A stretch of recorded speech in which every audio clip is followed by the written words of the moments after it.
Ladies and gentlemen, welcome to the Taking 20 podcast, episode 40, all about random encounters. This week's sponsor, science. If you like anything from fire to nanotechnology, thank a scientist. Also, if you like fire too much, please seek professional help. Random encounters are events, encounters with monsters, terrain, NPCs, something in the world around the PCs, that happen sporadically and random as a product of exploring an area of the world or while traveling from place to place.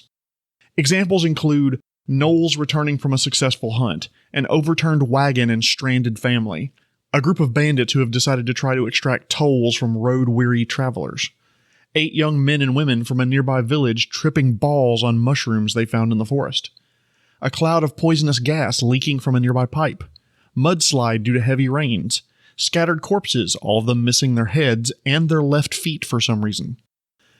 A game I recently DM'd had the players encounter a house that had just started to burn. The area was very dry and a wildfire would easily consume the farm and likely spread downwind. The party had to get in, rescue the family before they perished with the house collapsing in on them. As you can see, a random encounter doesn't have to be a fight, but it's something that happens unexpectedly, again usually between planned encounters and set pieces. Random encounters aren't new. They go all the way back to the first edition of D&D. I remember a random encounter table in a module called Against the Giants going almost back that far. The DM would roll dice for every X amount of time during the day and Y amount of time during the night. If the dice said they encountered something, the DM would roll on a different table to see what the random encounter was. So the first question is, why would you have random encounters? What's the purpose of them? The idea was to make the world feel full, lived in, unpredictable even. These days, sometimes when we're at the local shop or market, we'll run into people we know. Someone's child is running down the aisle being chased by their parent. An argument between an employee and a customer, someone picking up a melon and causing 4 others to fall to the floor. Think of things like this as random encounters for our world, which is relatively safe and not populated by monsters. Nearly all adventures and a lot of core rulebooks and various systems will include random encounter tables by level, area of the world, universe, plane of existence, etc.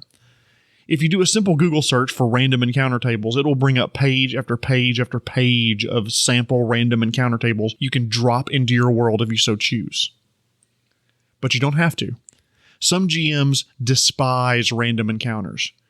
The reasons are myriad, but I can kind of boil it down to just a few things. 1, it's another thing to keep track of. Oh, it's been 4 hours. Let me roll on this table to see what happens. Oh, the dice say it's an encounter, so we have to have an encounter here, I guess. Reason number 2 they hate it. It adds randomness and chaos to a game session. It's a spontaneous fight maybe the DM hasn't planned. Rolls the dice. Wyverns. Okay, well that's going to complicate things. Now I have to find or draw a map. I have to get creature statistics. What's that ability called again? Okay guys, put yourselves on the map somewhere. What are the tactics of wyverns? Oh god, okay, so yeah, it's been watching the party and it'll fly by attack from behind. Wait, why would the wizard be in front? Where's the fighter? What do you mean you don't like wyverns? Yeah, I did say we were fighting wyverns. Yeah, your character doesn't know it's a wyvern. Why are you guys spaced out like that? And so on, and so on, and so on. Reason number 3 for the hate for random encounters. Random encounters take up valuable adventuring time. Well, that's 45 minutes of our lives we'll never get back, watching you help our family recover from a hobgoblin attack. Well, I think the family's in a good position to be taken care of by the town. What? What do you mean you want to stand guard over the house tonight? The little girl reminds you of your daughter from your tragic backstory? Okay, you have to improvise some family interactions. Okay, late in the second watch, you hear the girl cry out from her bedroom. You rush in to see what's going on, and you startle the girl who's already crying, and she cringes from you and says, "I had a bad dream." It just takes up adventuring time that could be used on other things. Reason number 4 to hate random encounters. They're distractions from the plot and story. The players are going to Coriander Castle, and oops, nope, bad weather is rolling in, and it looks like it's a lightning storm bad enough to spawn tornadoes. You need to find shelter. Make me a survival check. Okay, good. You were able to find lowlands with a rock overhang that provides some protection from the elements. You hear laughter over your head, and you see air elementals frolicking in the bad weather. But the thing about it is that random encounters don't have to be forgettable, meaningless time wasters. There have been some great random encounters in computer games and around the RPG table that I'll remember for a long time. I mean, examples include, if anyone ever played Morrowind, There's one section of the world where you're walking down the road and a wizard named, I think it was like Tariel or something similar, plummets to his death in front of you, seemingly out of nowhere, out of a clear blue sky. When you loot the body, you find a recipe for a massively effective potion of jump that sends you hundreds of feet into the air and gives you the ability to fly. Temporarily. But there was nothing in the potion that prevented falling damage, and that was to Tariel's detriment. Fallout 3 had a flying saucer that would occasionally appear overhead, and I think one of its DLCs you actually got to investigate the saucer crash and go get laser pistols and other alien technology. A former DM of mine had us run into a New Orleans-style funeral. It's a parade, music, and dancing, and people are playing instruments, and they're taking the deceased to his family farm for burial. We joined in, we're having a good time, we're singing, we're dancing, we're sharing food with everybody, until we gradually came to realize that inside the coffin was a bandit that we had killed a couple of days ago. We kinda made a quiet exit out of the funeral celebration before hopefully any of the other partygoers figured that out.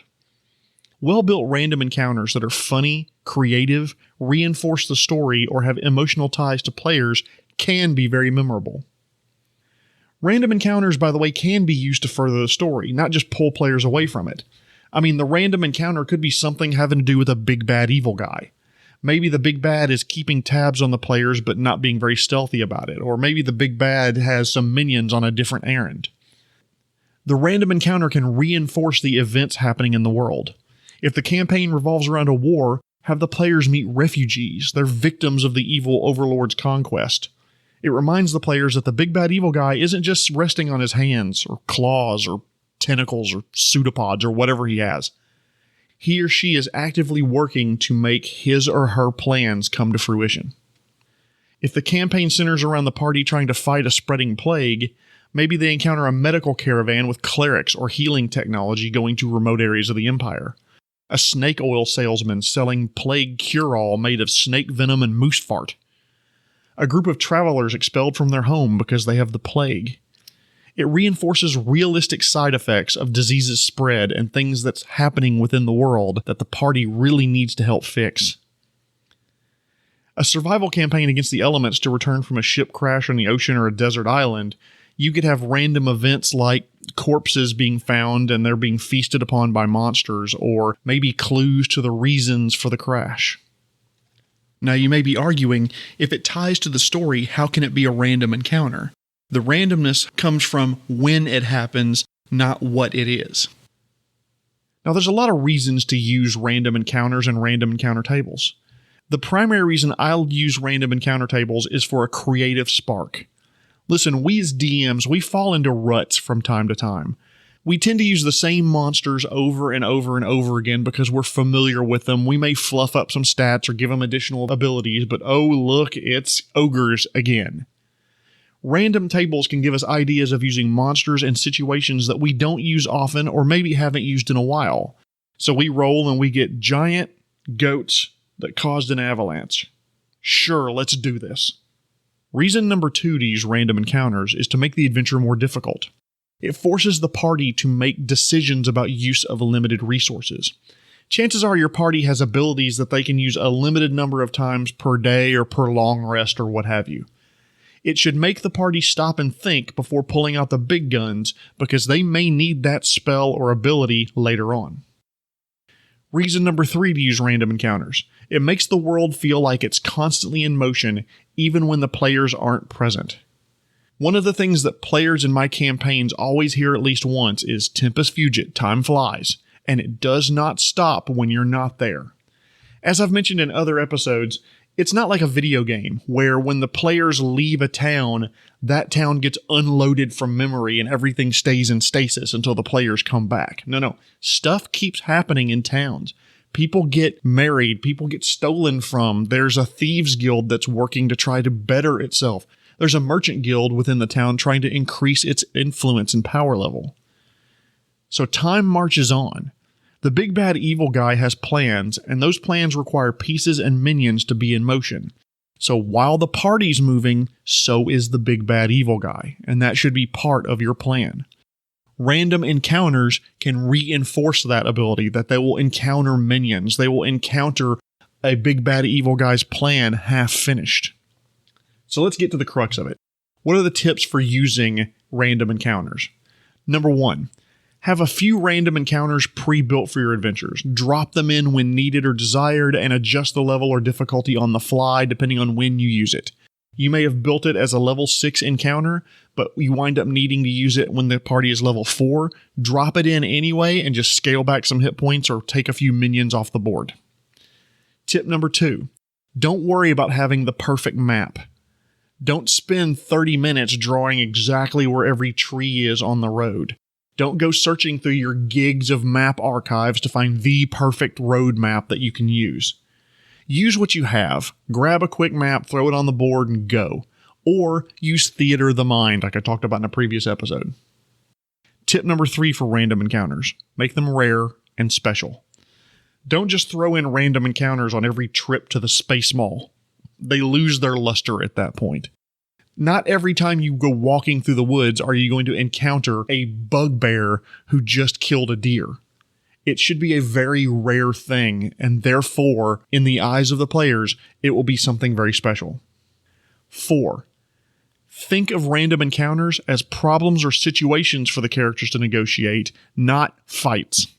Don't pre-plan this will be a fight, or the players will have to talk their way out of this one. Put the events in front of the players' faces, and you let the players use their creative problem-solving skills to overcome the encounter. Tip 5. If you decide to use a random encounter table and you roll on that table and you don't like the result, change it. Disregard the roll. Pick something else. Have an encounter that's not on the table, or don't even have one at all. Tip 6. Don't try to shoehorn random encounters in time-limited adventures. Like one-shot adventures where you're only adventuring for 3 hours together. That's not the time you want to throw in random encounter after random encounter after random encounter. You have a very fixed time window that you're trying to get the entire adventure completed in. Same thing with adventures at conventions. Random encounters in conventions should be very rare and should only be thrown in if you need to add additional time or you're scared that you're going to finish early. Tip 7. If you have players that are brand new to gaming, strongly limit the random encounters that you have or remove them altogether. Focus on getting them to buy into the story, the world, the game. Once that happens, now start reintroducing random encounters because it helps them understand that the world does move. Tip number 8. Use online generators or pre-built tables to get ideas for encounters, but pre-make them instead of having to tap dance around the table, making your players wait while you look up a monster you don't know. Tip 9. Just because a random encounter happens, it doesn't have to happen directly to the PCs. I used the example of the fire at the farmhouse earlier. The PCs could see the random encounter in the distance or come upon the aftermath of the encounter. In a game I DM'd a few years ago, I had a random encounter idea that I wanted to use, and I stuck it in my notebook and I knew I would pull it out eventually. Excuse me while I whip this out. The players are in a campaign against a faceless big bad evil guy. Think one of the Lovecraftian great old ones trying to return to the world and capturing the minds of minions to make it happen. The players were about 5th level and had no idea how powerful the big bad evil guy and his allies were at the time. I wanted to reveal that there were dragons, plural, in league with the big bad evil guy, but if the dragon directly attacked the party, it would have literally eaten them for lunch. So one evening while the party was camping, in the second watch, I rolled the fact that a random encounter happened, and I decided I wanted to pull this one out of the notebook. So I had the dragon do a flyby attack, not on the party, but on a nearby town. The character who was on watch saw flames erupt in the distance, woke everyone up, who quickly packed their crap and ran the 6 miles to investigate. As they got close, they heard the screams of the terrified and the dying in this small town. They found that the town was decimated, much of it in flames. A doomsayer was in the town square commanding the populace to repent and worship the big bad evil guy, or this destruction will be repeated upon them again and again and again. Cue fight, reveal of a nearby cult hideout. The adventure continued on, but the party remembered the town of Thornwood. One of the characters actually painted the town's crest on his shield. The random encounter happened because I rolled it on the dice, but it supported the greater narrative. Tip 10. If random encounters are rare, most should connect to known events, NPCs, or areas the PCs know, or even very rarely, a PC's backstory. If they don't connect to anything else, make sure the random encounter can tell a self-contained story, or the threads that are left unconnected can be tied back up later. Listen, random encounters are designed to simulate a full, lived-in, active world that stays in motion even when the PCs are elsewhere. Use them sparingly and to reinforce the events of the world, show the players how high the stakes have gotten, or make them self-contained stories that can be memorable. Use your random tables for creative ideas, but don't be a slave to what you roll. Ladies and gentlemen, thank you so much for listening. Once again, I want to thank our sponsor, Science. Beware of any diet that recommends eating light. Black holes do that, and they're really heavy. This has been the Taking 20 Podcast, Episode 40, Random Encounters. My name is Jeremy Shelley, and I hope that your next game is your best game.